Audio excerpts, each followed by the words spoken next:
I'm Big Mama Eagle, and you already know I'm going to teach you how to sew. And if you are looking for a budget-friendly beginner DIY, these pot holders and oven mitts are for you. You can screenshot here for the materials, but what you're going to need are some fabric, 2 pieces at least 9 by 12, some Insole Bright, some cotton batting, and some scrap muslin, at least 4 pieces that are 9 by 12, and some bias tape.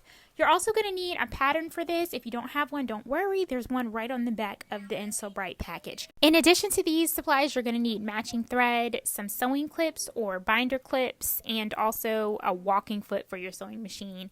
Do not attempt to do this without the walking foot. Okay, so now that I've got all my materials cut down to the same size, I make a sandwich, and the layer is right here. It's going to be the fabric, the Insole Bright, the muslin, and then the batting, and you're going to sandwich all those pieces together like this, and I put clips on each side to hold them in place. Now you're going to grab the pattern and you're going to trace that onto the sandwich. And that's what she's going to look like. Then you're going to grab your scissors and you're going to cut that shape out, and make sure that you put your clips around it as you're cutting it out so that nothing shifts around. Then you're going to grab the other 2 pieces of muslin, trace the pattern onto those pieces again. And here I just use some regular sewing pins to pin and keep those 2 pieces together. So this is what it looks like when you're done. Now, for full transparency, I made a bunch of these and I cut them all at once. I didn't do them all one at a time like this. Now you see I've got my walking foot on my machine because look how thick this fabric is that we're sewing through, guys. Do not attempt this with your regular presser foot.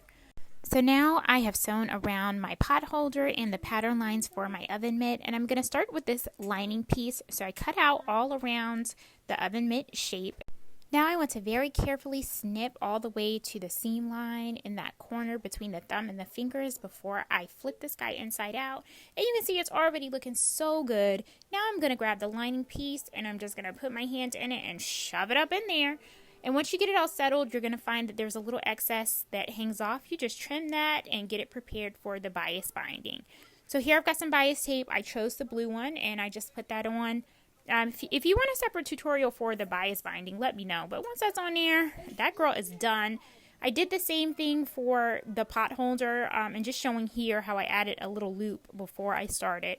Put the bias tape on, and some people don't pin. I like to pin, guys. I'm obsessive. But anyway, here they are, looking good. I made up a bunch of these. You can see from everything in my Amazon cart, it cost about $50 to get all the supplies, and that made about 5 sets. So that's going to run you about $10 a set, a couple hours of labor, and you got you some nice gifts for giving. All right, so if you try this, please tag me. If you have any questions, leave them in the comments.